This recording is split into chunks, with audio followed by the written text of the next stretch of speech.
So I've heard the other speakers talk about your AREST CF plan here.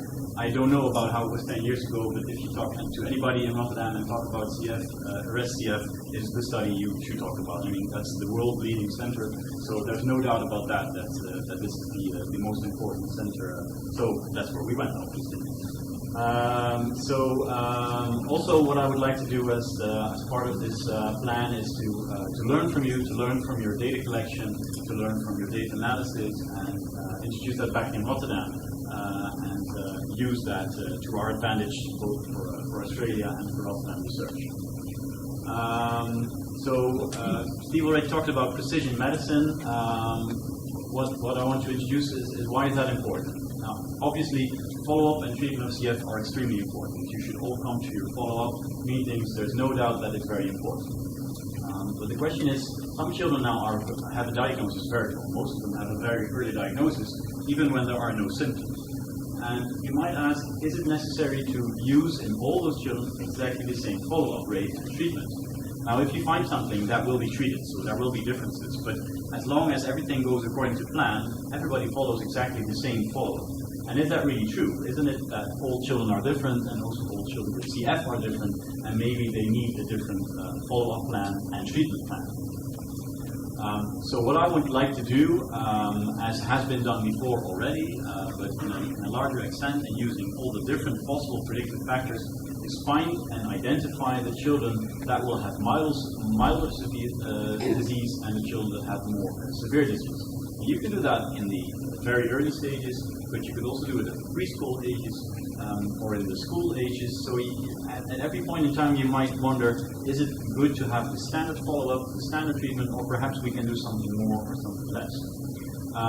And ideally we can create risk factors, risk categories that will help and guide us in how to get the best treatment and the best follow-up. So AREST CF is the ideal situation, because what you really need is the exact same follow-up in all these children. You need to have all those factors for the children that have mild and have severe disease to be able to find out this question. You need a regular follow-up, you need long-term and a large group of children to do this, and you need really a large pool of possible predictors. Now, all those items are here at AREST CF. I'm not going to mention them, but there are so many things collected that may be interesting and that may be valuable in this predicting. It's really all you need to do. You really have all the basics to do this. So in this prognostic modeling, we have at the beginning possible predictors. I say start study, that could be different ages. And then you can have all these different outcomes that we think are important. But there can be many. It can be the number of exacerbations, it can be lung function, it can be quality of life. All these factors are important, and different predictors may lead to different outcomes.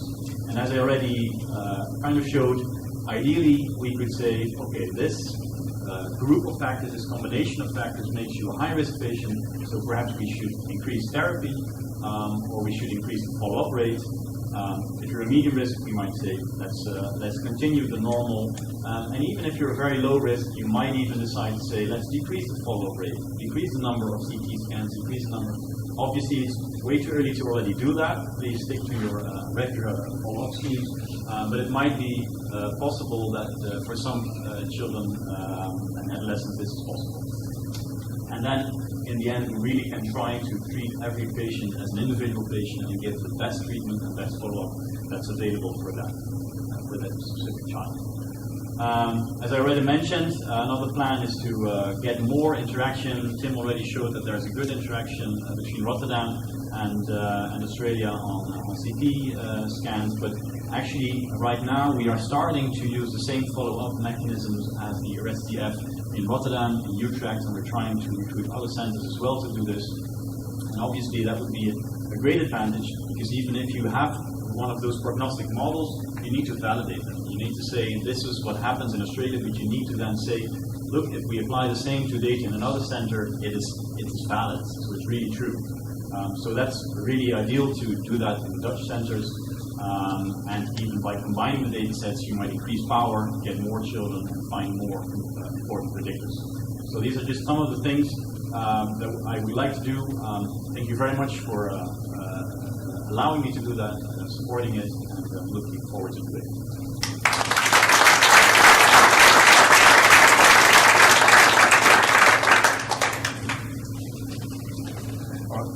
Does anybody have any questions for Dan?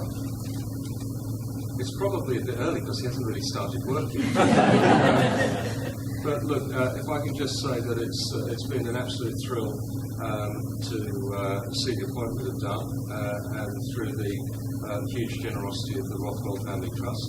And we're looking forward to briefings in the years to come, or over the next 2 years anyway, of how your research is progressing and learning from some of the experiences in the Netherlands. So thank you very much, and Dan will be available for anybody that's got questions that's a little shy to ask them. Thank you. Now the timing of that's quite good because I have to change the battery on the video camera. This will actually be available online, this series of presentations, in a week or so, and we'll be providing the link through the Red E-News. So the next speaker is Cindy Branch-Smith. And Steve, would you like to introduce Cindy? Yeah. I'll just change the battery. Well, Cindy sort of bore the brunt of the hard work in our psychosocial group. And she's been mentored by Tonya Douglas, who I said was really was the person who pushed for this to happen, this area of